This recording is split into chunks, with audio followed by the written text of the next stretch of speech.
In this episode, we're going to talk about finishing lines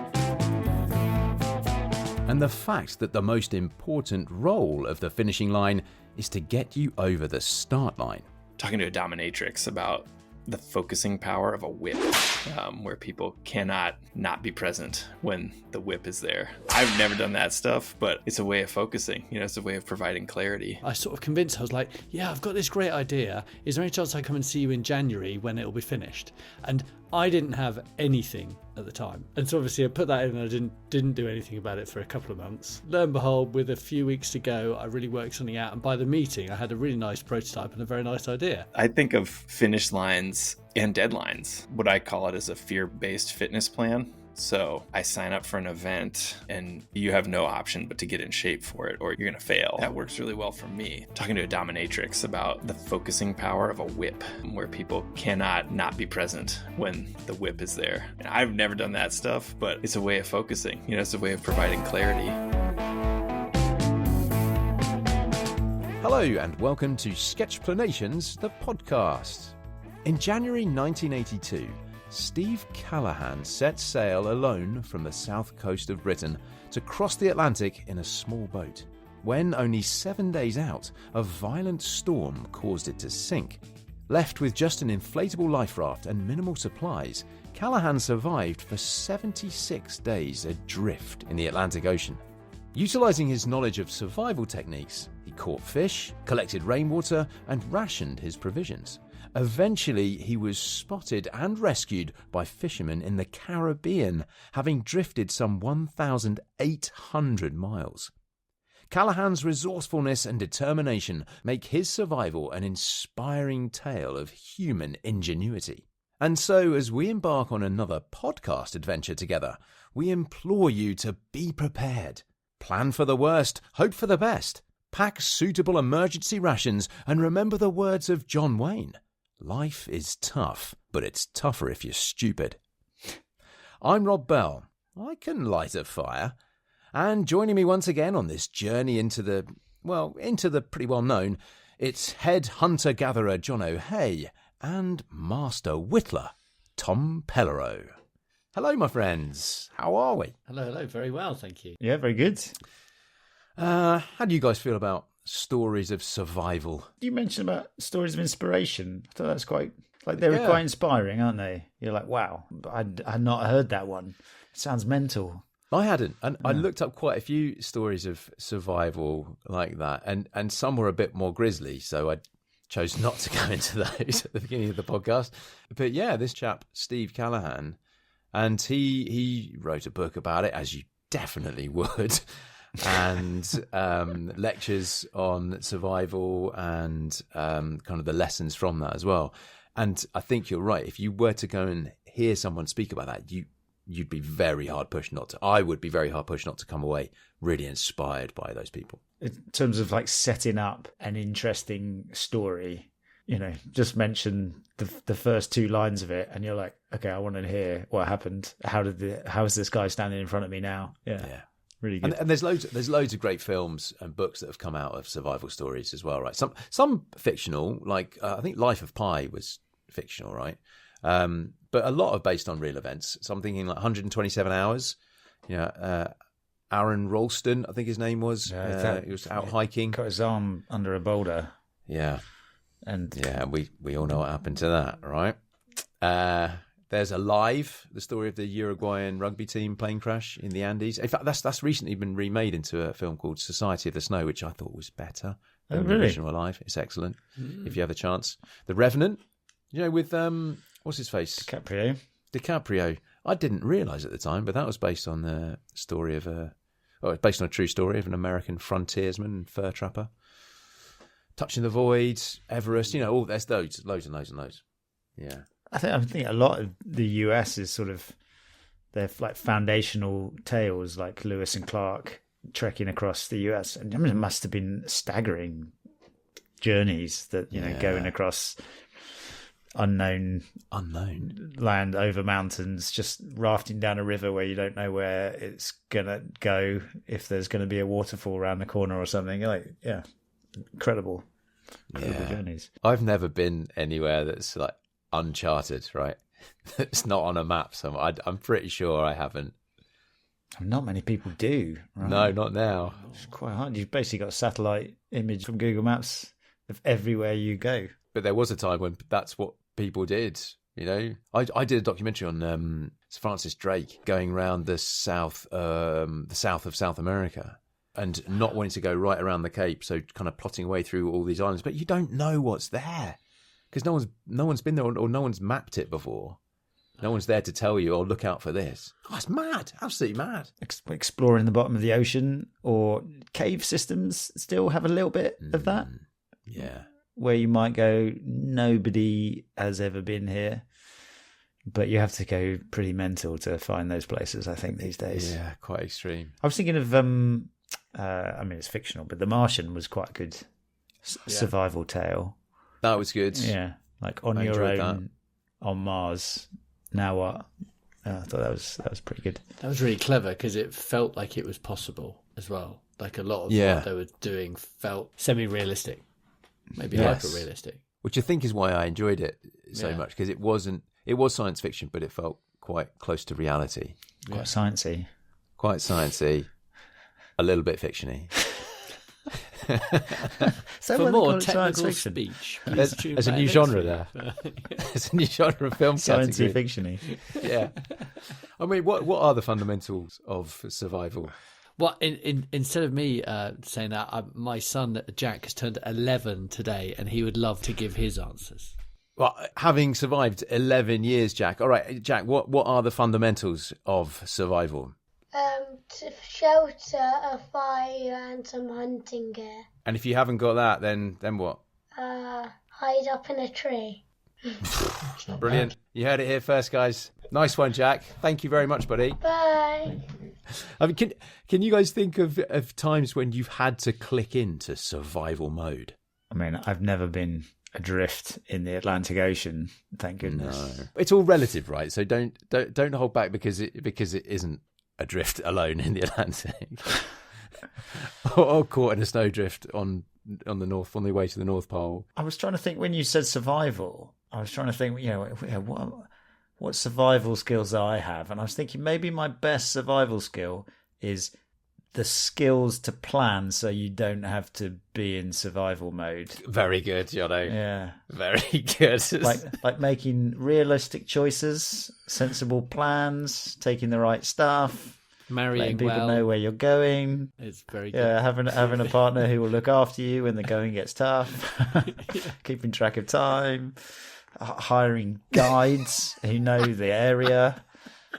That's my survival skills, and that's why I'm here today. That's genius, Johnny. I watch survival shows on the TV. I've had a couple where I don't think I realised it was survival at the time. As you know, if this goes even worse from now, then that's it, because I've got through it. So you just think, okay, well that wasn't great, but I don't think you realised you're in survival mode until maybe you look back on it. I mean, you've had one or two where you've been pretty close on the podcast before. But I think if I may, one of my strongest suits in a survival situation is kind of staying calm and kind of finding a slightly funny side to things. I think. I was going to say that I can imagine you actually not just finding it funny in retrospect, but finding it funny in the moment. Maybe the going wasn't quite hard enough yet to really kick in for you. I think there's a tinge of naivety about that, though, and being very lucky in the past. All of these things contribute to a nice, easygoing attitude like that. Exactly. Well, listen, however strong your survival instincts are, know that as a listener to this podcast, you'll always be taken care of. We provide shelter, we provide sustenance, we provide optimism. And so with our bags packed and our route charted, Jack? Let's podcast.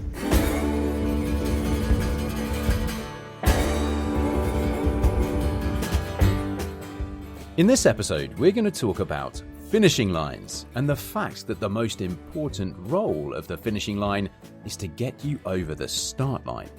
Now, you can see Jono's sketch for this as the artwork for the episode, and I'll include a link to it in the podcast description in case you want a closer look. And I'm certain that many amongst you, our listeners, will have tales of journeys or expeditions or missions you've set out on where the thought of crossing that finish line or getting to the end point has been a major motivator. And we'd love you to share those experiences with us. If you'd like to send us your stories and thoughts on finishing lines, you can email us on hello@sketchplanations.com. or you can head to the podcast website and leave a message on there, either through the contact form, or if you're really brave, you can leave us a quick voice note, which would be ace. Now then, to help us explore this topic of finishing lines, I am delighted to introduce a man who has crossed many. Brendan Leonard is a writer and illustrator who regularly contributes to a number of celebrated publications, including Backpacker, National Geographic Outside, and Adventure Cyclist. He's written over a dozen books about the great outdoors and all kinds of adventures within it. He's an amateur ultra runner / ultra cyclist / all-round ultra guy, really. And most importantly for me, his work regularly makes me think whilst chuckling away out loud. Brendan, welcome to the podcast. It's lovely to have you on. Thank you, Rob. Thank you for that intro. I feel great. I can just log off now and my day's made. That's done. Retire. I mean, I've done a job of sorts there, trying to describe to our listeners who you are, Brendan, and what you do. But I had to edit it back a fair bit because you do a lot of stuff, I think is the best way to put it. And a lot of stuff that I'm really into as well. Have I missed anything key out of there in the list of the things that you do in your endeavours? I'm a dad now, so that takes up a lot of time. But our little guy's going to be 2 next month. But nice. Yeah, I just kind of work really hard and try to avoid getting a real job, I guess. So that's why I have to do all those different things. Sometimes they don't make very much money. So I have almost finished, and I think, Jono, you have finished Brendan's latest book, Ultra Something. Yep. Which I have massively enjoyed. And I'm mentioning that now at the top because I feel like we might reference it a little bit through the podcast. So listeners, if ever you get the chance, well, and I would just urge you, if you're enjoying what you're hearing in the podcast here, to look up that. But there's also Semi-Rad, your, I guess, kind of catch-all website and the newsletter you put out every week, Brendan. Yeah. I guess that's my brand, I guess you would say, if you were trying to do a brand, I guess. But I just bought the website in 2011 and then the social media handles for Semi-Rad, and I thought it was okay. And I didn't really know it was going to stick this long, and people would like yell it at me when they saw me across a room, which is kind of awkward, but that's it. I'm stuck with it. So yeah. Awkward, but I'd say quite cool as well. Yeah, it's not bad. Sometimes I think about rappers who pick their rap name and they're like 16 and they got to live with it till they're like 50, you know? It could be worse. I've been a nail file guy for almost 20 years now, I think, which is a pretty weird kind of a tag as well. Or the guy did really badly on a show. So it's funny how these things stick with you that you don't really think about at the time, but then suddenly like 10 years later, they're still really sticks with you. Sometimes we choose them and sometimes they choose us, I guess. Indeed. Yeah. Brendan, I think one thing that's key perhaps at the start of our discussion is perhaps to give some context about where in the world you're from and where your playground tends to be for a lot of your outdoor pursuits. Yeah, I grew up in the Midwest of the United States, in just like flat farm country in Iowa. If anybody's... nobody's ever been there. It's fine. People in America don't know where it is. And now I've lived in the Mountain West for, since 2002. So it's coming up on half of my life. So I live in Montana now, but spent a good almost 15 years off and on in Colorado, and then bumped around the West in a van for about 3 years there. So all over Utah, Colorado, Washington, Oregon, California. And now I live in a house with a roof, and I have a toaster and coffee maker. And it's pretty great. I'm pretty into it. So, but I do I've kind of done a little bit of everything in the outdoors, and now I mostly trail run and do ultra marathons. But yeah, did a lot of climbing, mountaineering, backcountry skiing, and backpacking, a little bit of whitewater rafting and stuff like that. And kind of really just grateful now to have a couple hours every week to go run up to the top of the mountain at the end of the street here, and then come back and help with changing diapers or whatever it is we're doing. I mean, it does. So for any of our listeners who are anything like the 3/4 of us, because I think you are cut above Brendan, but that's okay. Man, I love this podcast. Thank you, Rob. It's great. Well, we're all sitting here listening to that, just wetting ourselves. That is just brilliant. Sounds amazing. Yeah, when you compress your whole life down to like 3 sentences, it sounds really cool. You're like that. Yeah. That's what podcast is all about, Brendan. I know, it's so great. Now, I've watched a couple of your public speaking engagements online as well, and I think this comes across or it's something you address in quite a bit of your writing as well. The theme of making a success of something.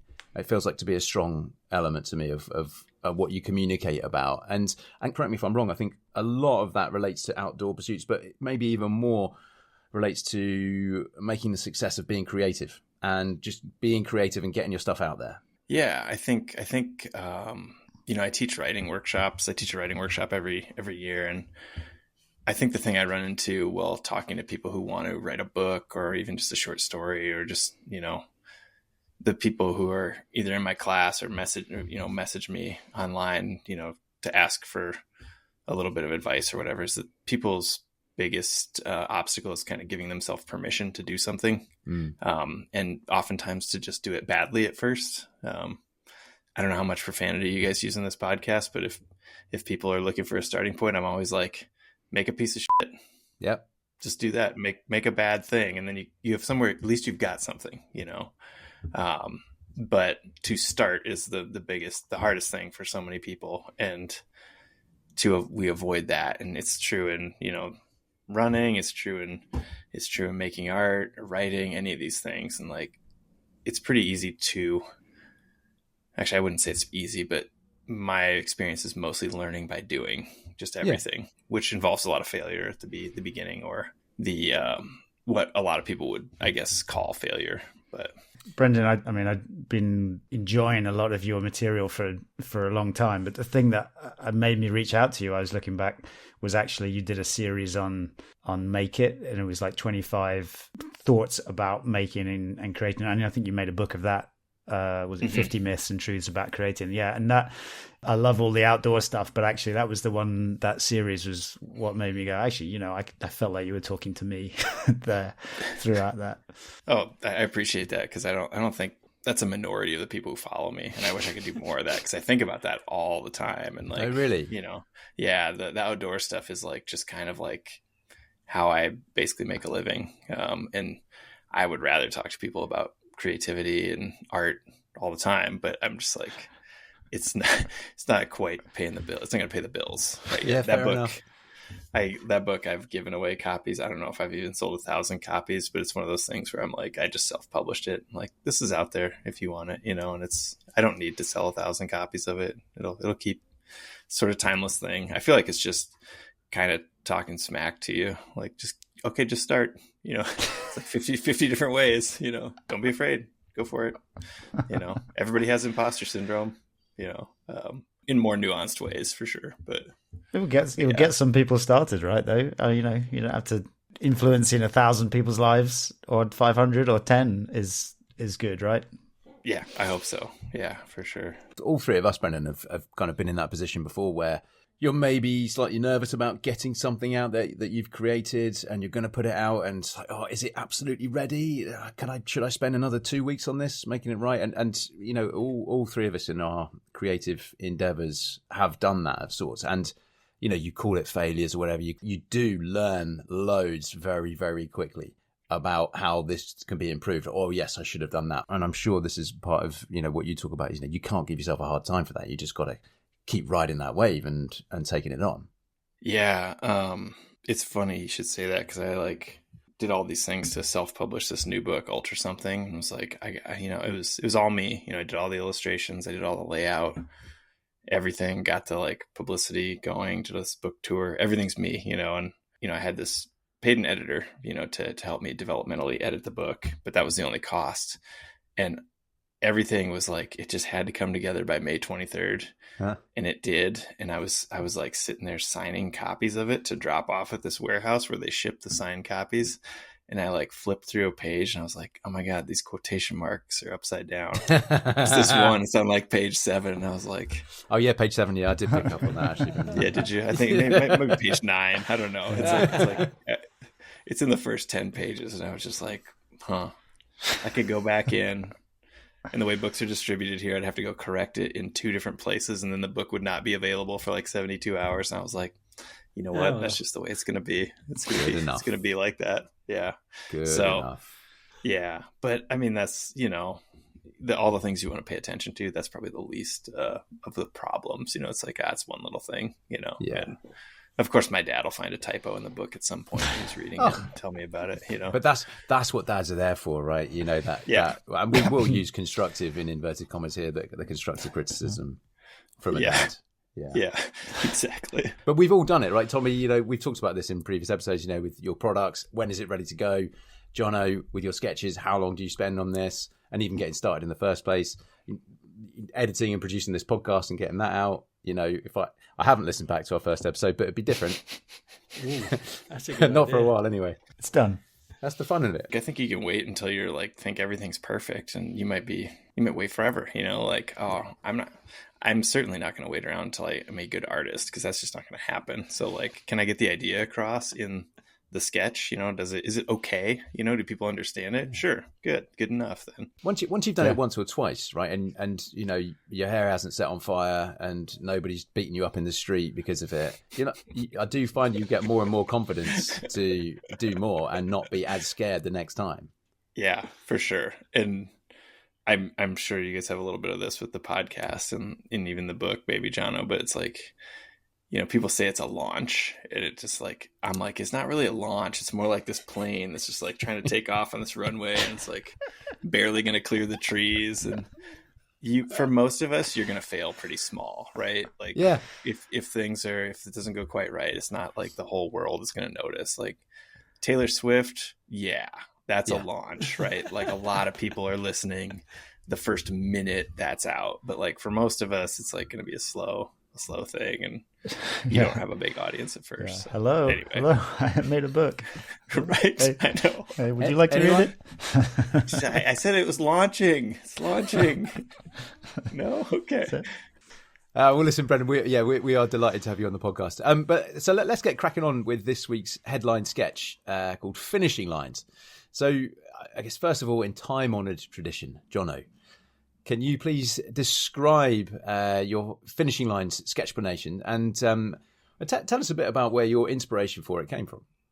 Yeah, this one is a bit different than many sketches, because it's essentially just a quote that really struck me. I also noticed that, funnily enough, most quotes have like a start and a finish. It's like a first half and a second half, which is kind of interesting. I'd never noticed that before. Oh yeah, before I did that. But like the setup and the punch. Exactly. So just like this, the quote is, the most important role of a finishing line is to get you over the start line. I came across this when I was reading a fun book, the sort of book you might like, Brendan, is by this guy called Mike Carter, and he decided to bike around the coastline of the UK, and it's just his travels doing that, and it was quite amusing.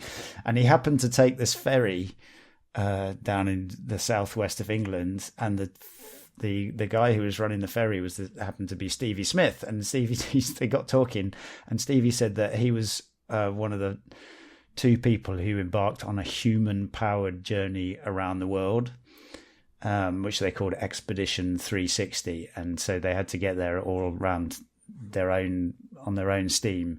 And so he made it as far as Hawaii, and apparently his partner, Jason Lewis, carried on going and finished the first, apparently, complete circumnavigation of the world, all on human power, 13 years later.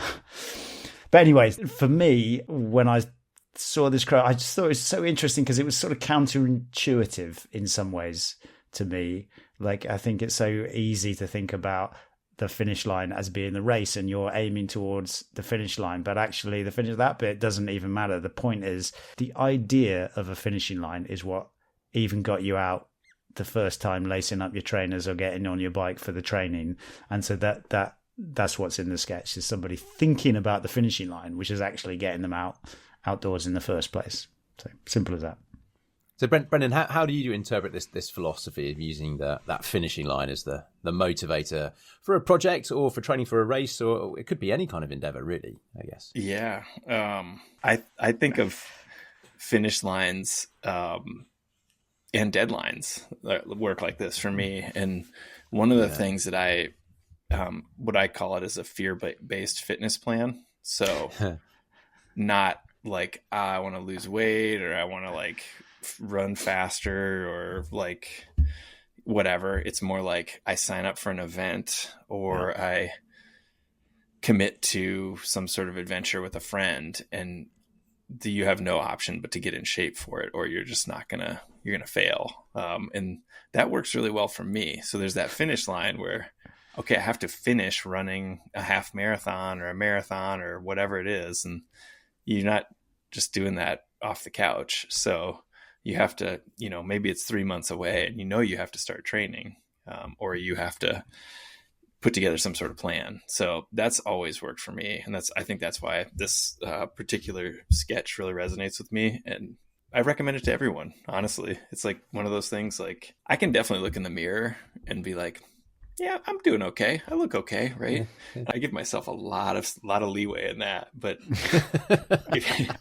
if you're running like 10 miles all at once, or 25 or whatever it is you're going to do, you don't get any slack. You have to run the 10 miles. It's like, so you have to do it. It's gonna make you very honest.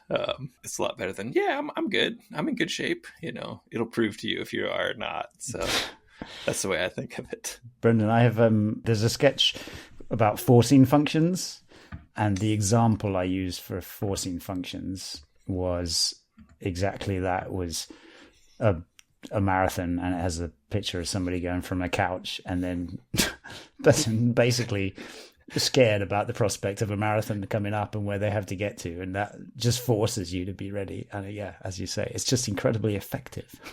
Yeah, the way I've drawn it is in a different book. I think it's in my book. I Hate Running and You Can Too, but it's a calendar, and like it's like the race day is here, and like all the days leading up to it just say, oh shit, oh shit, oh shit, oh shit. Like it's the same concept. You procrastinate it long enough, and you're definitely gonna like, okay, I guess I'll have to do all the work now. Everybody should follow Brendan's stuff, because he does the same topics, but they're just so much funnier when he does it. I love it. It's brilliant.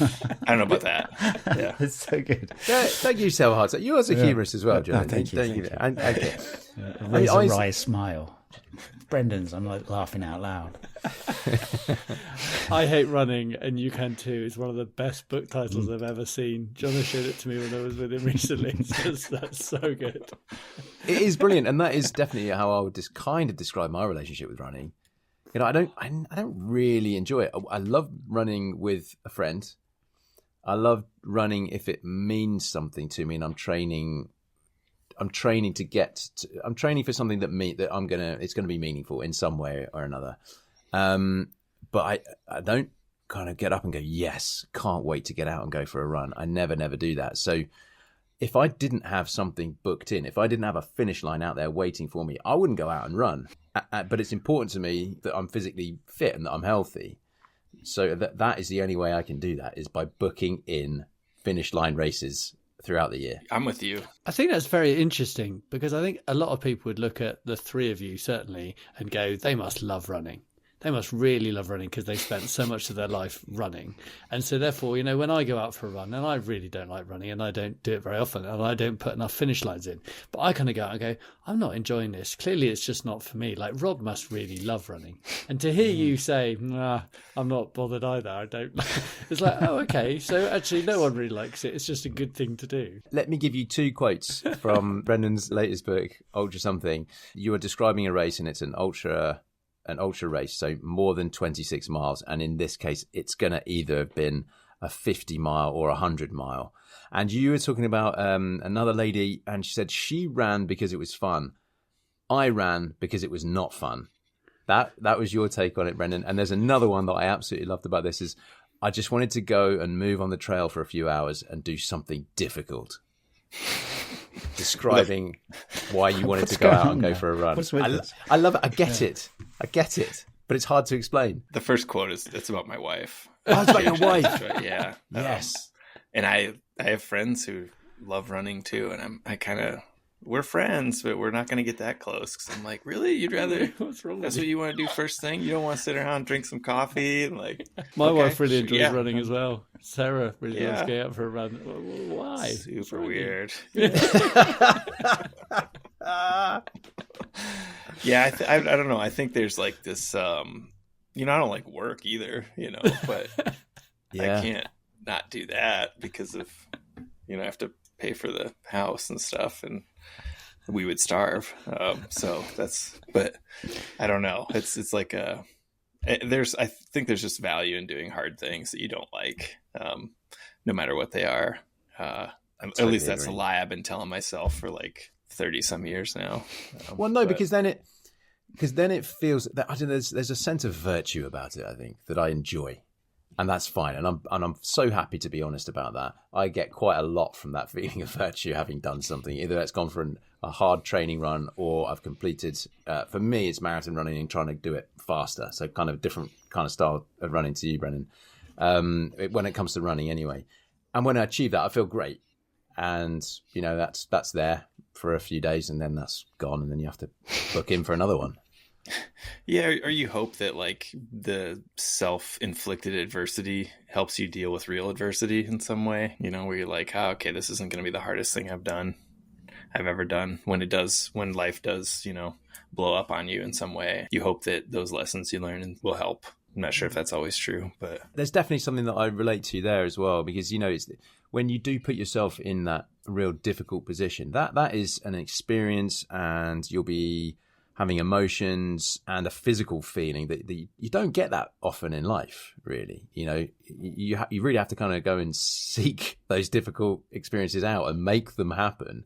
But the fact that it hurts so much and pushes you and forces you to dig really, really deep, I think there is something unique about life in that, and experiencing life in a slightly different way.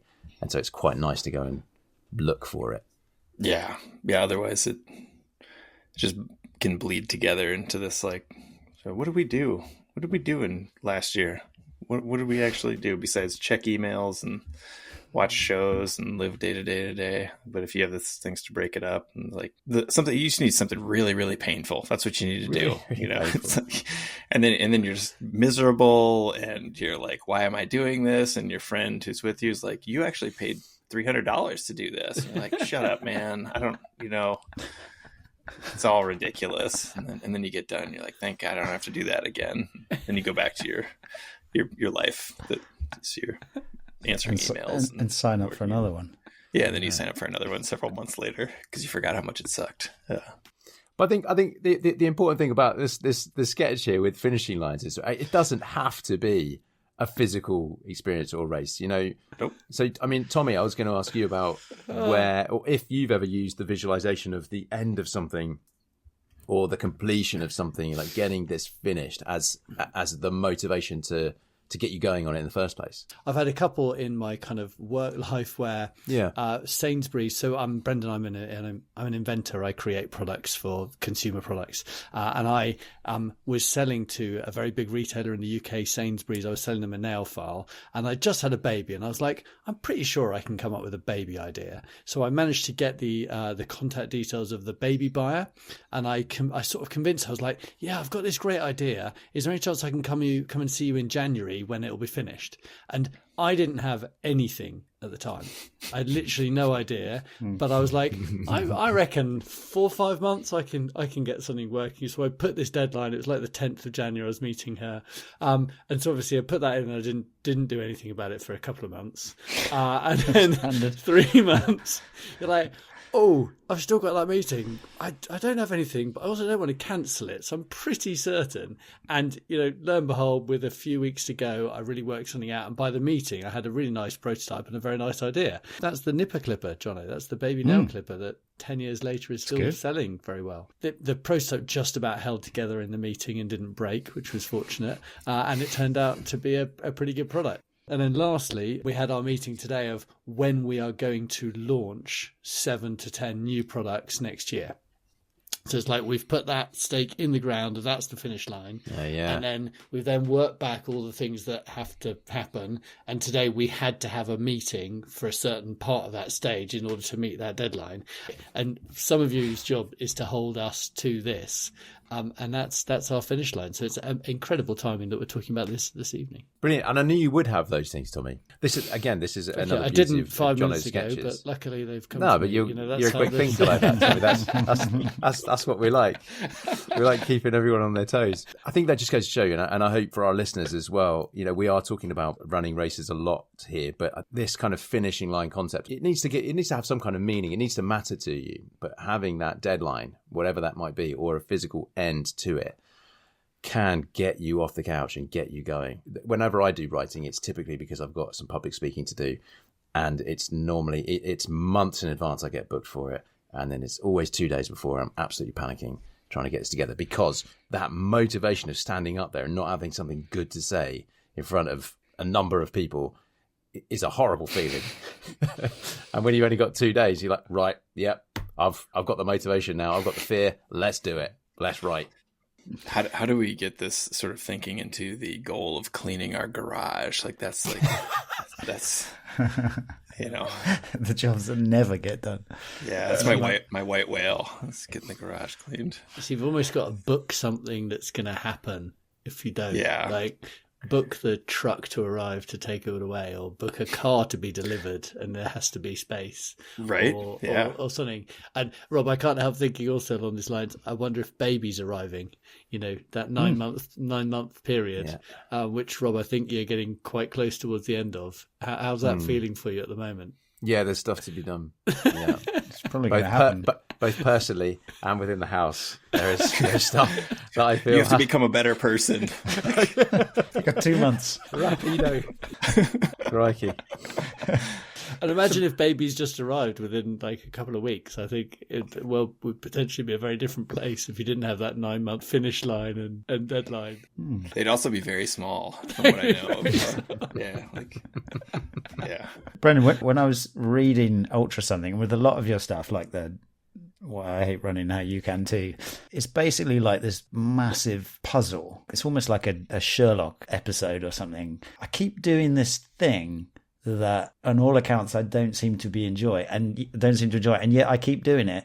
Why is that? And I was reading the book. I was like, this is all the ways Brendan's figuring out why we do all this stuff that I don't seem to enjoy. Yeah, I mean, I think a couple of the threads that are in there, without giving the ending of the book away, is like, one is storytelling and the stories we tell ourselves, and then 2 is like this idea of meaning. We just create meaning for ourselves, right? It doesn't matter, and like one of the parallels in there is an American football team that just they lost 4 Super Bowls, I think in a row, actually, when I was a kid, and they continue to not have ever won a championship, but their fans are incredibly rabid. And this is true, it's true everywhere for every sport. There's a team like that. And he's like, why do we attach ourselves to this thing we have absolutely no control over, and then let it dictate our emotions every Sunday from August through, I guess, January nowadays? And to me, it's just like, we're just looking for things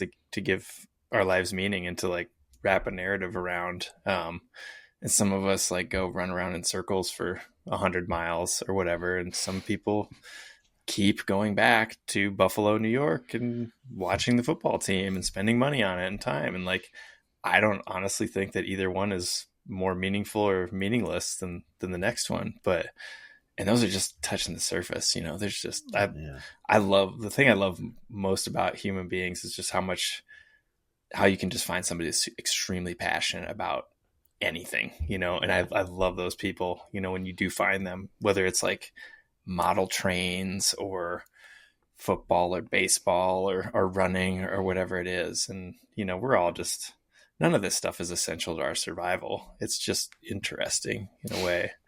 So yeah, everything's hard though, right? Like, we talk about signing up for a race and then or whatever, doing something hard and like hating it and then forgetting about it and signing up again like 3 months later. And I always think about childbirth, like having watched my wife give birth, and like, both my grandmothers had 7 kids, and like, they had obviously different choices at those times, but they weren't, at some point they weren't like, nope, no more.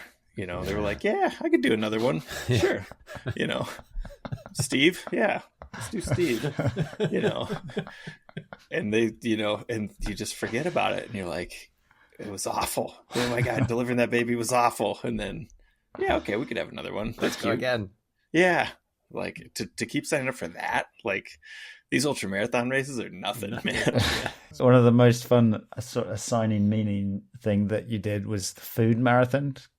Can you tell? You didn't talk about it very much in the book, but it just sounded so good. I wanted to go. I just thought it needed to be an event. It's amazing. It was like 2012. I was in New York with a friend, and we started looking at the Zagat's restaurant guide, and we kind of came up with a list of, I think it was 7 iconic New York foods. So bagel, knish, street pretzel, hot dog, donut, cheesecake, pizza. Is that nice. 7? Yeah. I think it was 8. Egg cream drink. Yeah. Maybe it was 8. But so and this Zagat guide was like, here's the best one in every, here's where you should go to find the best one. So we just like put them together on a map and then just ran, and it ended up being like 20 or 21 miles. And it was July and it was really hot and humid. And a lot of them were clustered very closely together. So we would and everybody got one mulligan where they didn't have to eat, if they didn't want to, God. Which is good because I'm vegetarian, so I wasn't going to eat a hot dog. And it was ridiculous. But the thing I've realized with all these races we do or whatever, or the things we decide are important in the outdoors, like let's climb to the top of a mountain, it's just somebody's idea. And then somebody was like, yeah, it was fun. You guys, we should all do it. And then, whatever, a few years later, you have like the London Marathon and there's just tens of thousands of people doing it. And they're like, yeah, that was great. And they're telling people, and it's like, that's meaningless too. It's just this random distance we decided to run that it's hard. And it's like, it's 26.2 miles. I'm like, why not 27? Like, well, because, I have a friend who he started an ultra marathon where I'm from, and it's 20-mile loops. So I've done the one that's 3 loops. There's another one that's 5 loops. And he's just, he's like, this is my idea. Put this, here's the map. We'll be here. We'll be making sandwiches all night. And they're just, we're like, people are suffering, like they're out there for 36 hours, some of them. And I asked him one time, I was like, you ever just stand out here like 3:00 in the morning thinking about how there's just like all these people running around circles in the woods? Because of you? Yeah, because you had this idea. You're like, hey guys, this will be fun. And they're out there just on a vision quest. And you're just like, cool. This is going to be meaningful. But that's what we do, I guess. And I love it. But it's ridiculous. Let's be honest, It is. I tried to do that once. I tried to start a race. I called it the Grand Race. And I wanted a bunch of our friends, so these 2 guys and probably about 12 other people. I put it all out to them, right, you're going to get in teams of 3 or 4. We're going to start at this place, and it's Swindon. What's Swindon? It's about maybe 70 miles west of London. And you're going to start at this pub where there's a clock behind the bar, and you have to start with a whiskey and get a photo of your start time. And then we'll set off in 15-minute intervals. And there's 2 checkpoints between the start point and the final point, which was in Henley, nearer London. And there's a big clock tower, so you can get a photo there, so we can see your start and finish times there. And there are 2 checkpoints, and you can take any route you want to get to these 2 checkpoints. No phones allowed, so no digital navigation guides, so maps and compasses. Okay. And you can take any route you want to get there, and it's through the night. So we're starting at 11 p.m. and it's in the winter. It's cold, and I was so excited about this. I put it out, and nobody came back. It's like, are you surprised? You really? Are you mad? Like, what? Why are you doing it at night? Why are you doing it? What? And in total, it's about 60 kilometers. In the end, because I wanted people to take all different routes and have all these stories. Oh, I got chased by a cow, or I got, I don't know, someone told me to get off their land. I don't know, whatever it might be. But as it was, the 4 of us just went and did it as one group, and it was brilliant. We weren't racing anybody, but I absolutely loved it. but others just didn't get it. Nobody got it. Rob, you got to keep doing it every year, Yeah. and then people will start picking up on it. It may take you like 8 or 10 years, but Okay, that's fine. Persistence is key. Do you know we've talked quite a bit about food along this, right? There's the food marathon. I have noticed, Brendan, pizza is a relatively highly recurring theme in your latest book, which I'm all about. One of the greatest reasons I do keep doing the running is you can basically eat what you want, right? And that's fantastic. I love that. it burns the most calories per hour or per minute of any outdoor exercise that I can do. So I'm into it. Yeah, same reasons. Yeah. I've done one ultra. That was a 50k, so which is like the kind of smallest ultra you can possible do. ultra. Right? Could have done 27 miles. I know. Why even bother mentioning it? Jeez. Yeah. But what you don't get to do on that is eat all the different meals throughout, because it's just not long enough, right? But on the kind of things that you're doing, where you're doing 10, 20, 30 odd hours, you need to put those calories in, and there's some great stories about ultra runners and kind of how they get their calories on the go. Because I get asked this quite a bit. How do you put your energy back in? You've got this really healthy diet and all your energy bars. No, it's when you're out there, it's burgers and it's pizza and it's whatever is calorific and got the fat in there. People are sometimes surprised about that. You say that Brendan's might be different. Well, I've read the book. I know he eats a lot of pizza. Yeah, and I mean, I think everybody's kind of like that. There's only, and except the really fast people might be a little more refined. They have more discretion maybe, but even then you just can't eat that many 100-calorie gels and have your gut react. I mean, like for 10 hours of doing that, it's just, it doesn't work that well. So pretty amazing. You get later into these races and they're like, overnight you'll run into an aid station and they'll be like, what do you need? You want a quesadilla? Do you want some bacon? Do you want to, like sometimes they have beer, like we got a campfire over here. And it's all this like, soup, all this stuff. And you're like, oh, okay. It's like literally someone is taking your order. So it's pretty great. And you oftentimes get surprised. And like, one of the best surprises I've ever had was like mile 80. I'm just feeling terrible. And my friend who was pacing me was like, hey, they got pizza. And I'm like, how are they making pizza out here? Like, yeah, I'll take it. Like, oh, morale just spikes, and you're like, okay, I think I can finish. Tommy, I'm seeing your eyes light up about ultra running now, because you're hearing about all this food you can shove down your face along the way. Time to sign up. Get them quick. I mean, cycling too is like the same. I've done a long bike tour for like almost 2 months, and you just can't keep up. There's like, your body's a temple. And I'm like, no, your body's a furnace, man. At that point, you're just like, you have to eat whatever you can. Throw it in. It's within seconds, because of that furnace. It's gone. Yeah. And you're like trying not to waste away. I feel we should probably kind of start to round off this chat. But I wanted to ask you, of the finishing lines that you have crossed, is there a favorite of an actual finish line, a physical finish line of a race? Is there one that you think, oh, that was special because of its surroundings, because of what the race was, because of the people there? All of them are a relief because I can just stop. I love that. But so we made the first 100-mile race I did, and I've done 3, but the first one I did, we made a movie. It was about my friend who I was running with, and it's called How to Run 100 Miles. And it's not a how-to movie. It's like his life story about persistence. And it was our first 100-mile race together, and it was the biggest film budget I'd ever worked with. And I was directing and producing it and running in it. And it was a terrible idea. And I should have asked for a bigger budget anyway. But because we did that, I had to, I got to see all this footage. I reviewed all the footage to figure out what we were going to put in.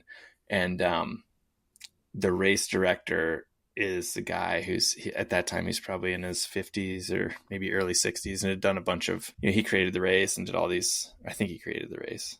He had done a bunch of these, events himself. And we came across the finish line and we were like 6th from last. And my buddy had been limping for the last 20 miles. There was something that went wrong with his ankle, and to the point where we had to go all this downhill at the end, and he had to walk down it backwards because his ankle hurt so much. But we made it in, and he was just like falling apart. And the video that I, scanned back and forth trying to figure out where to cut and stuff, you could see the race director who's waiting at the finish line to give everybody a hug when they finish. He does that. And then he's like waiting to hand us our, finisher belt buckles. And there's just this second where you can see the corners of his mouth turn down and he's about to cry.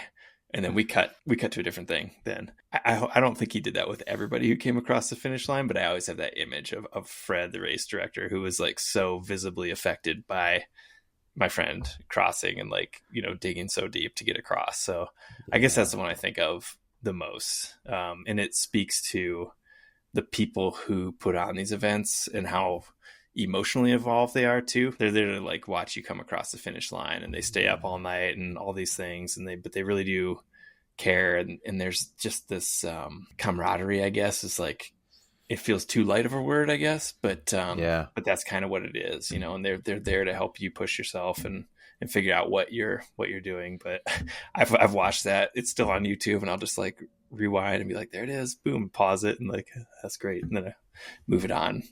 But yeah, it's awesome. John and Tom, have you got favorite finish lines of experiences or races that you can think of, or your garage being finally clean? Like, I think it was probably the Isles of Scilly swim run we did, partly because it was so damn hard, and I think you had a quote in the book, Brendan, which was like, what I like about mountaineering? It feels so good when you stop. And so I definitely felt a bit of that, but it was also like the two race directors coming up and just getting a massive hug with these big arms around you at the end of it. I just remember I'd never done a race like that before, where I've done a race and everybody finishes and pick up your medal from the table and you're just one of 10,000 or something, I don't know. And that felt really different to be acknowledged by the race directors in that way. It was really nice. I'd never been hugged by a big Swedish guy before either. Yeah, which was cool. It's pretty cool. It's a reason to go back. It was. Tommy? Well, so my weirdest one is the finish line of winning The Apprentice, right? So yeah. I'm Brendan. In the UK, I won this pretty big TV show. Yeah, it's a pretty big deal.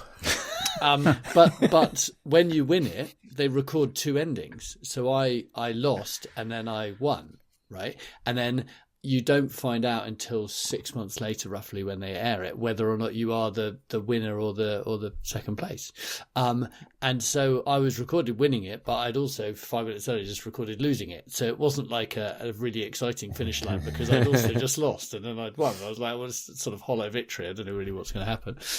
And then 6 months later, I met up with him on the day that it was basically going out live, and he sort of walked in and he was like, yeah, so... when you say he... Tom, Lord Sugar, the host, who's in the UK, Lord Sugar. He walked into this room where I was waiting, and he said, "Yeah, the winner. We'll be in touch in a couple of months, and have a good weekend." And then he kind of just walked off. I was like, I've spent 9 months of my life preparing for this massive moment, and you've just said you've won, and sort of walked off. Then it did air, and then my friends and my family and all that, and we had an amazing night. The night that we recorded, we did. I've got photos of that. So that's a very strange 3/4 part finish line. Yeah, but the one with you boys was brilliant. Before we round off, is there anything anyone else wants to bring up that we haven't covered yet, or anything we want to ask of Brendan? At one point, I think you compared pain to like a mild drug that kind of allows you to be, or forces you to be present. There's a passage in there about, it's called, the term is benign masochism. And then there's a section, it's about like eating spicy food or like listening to songs that make you sad and stuff like that. And it's a whole concept. And then there's another bit about, it's actually people talking about, talking to a dominatrix about the focusing power of a whip, where people cannot not be present when the whip is there. And I've never done that stuff, but I kind of like, it just fit perfectly. I was like, yeah, it's a way of focusing, it's a way of providing clarity. So you like couldn't be stressed about your meeting next week or an email you didn't get back to when you're getting hit by a whip. Yeah, or potentially going to be in a few minutes, and you paid for it, or you're paying for it. So yeah, it's pretty fascinating stuff. I think that's why like cold water is such a good cure for your hangover. It's like, well, suddenly you've got a bigger problem to deal with right now. Like you might have a really bad headache and not be feeling great, but if you dunk your head in a really cold water, you're like, oh Christ, no, I'm present with that problem right now. Everything else has disappeared a bit. My wife's a cold water swimmer, and I'm like, I make a guest appearance every few months for like literally 3 seconds, but she's like in there middle of winter in Montana, just swimming around the river. Good for you. I'm happy for you. I'm real happy for you. She sounds so much more hardcore than you, Brendan. We should get her on the show. Yeah. Well, we got a little 2-year-old running around. I didn't give birth to him, nor did I carry him. Yeah. Nor did he grow inside my belly. After that whole experience, I'm not really impressed with men in general. Like, what do we do? War? Yeah.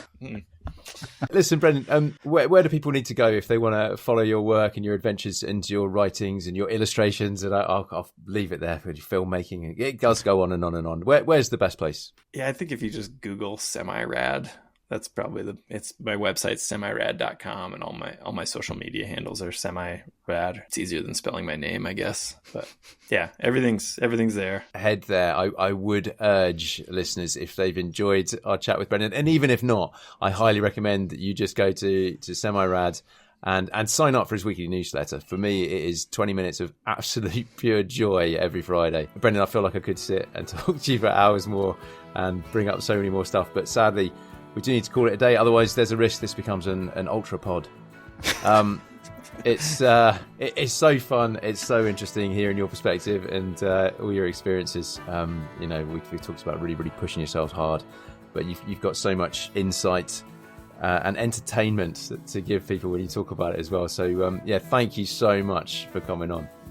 Well, thanks for having me. This was a total blast. Please just keep doing what you do, because we're massive fans. We absolutely love it. Oh, thank you. And that's it for another episode of Sketchplanations, the podcast. Thank you all very much for listening. I'm off to start looking for my next race by scouring the web for photos of the greatest finish lines in the world. See you next time. Go well, stay well. Goodbye. Goodbye. Cheers.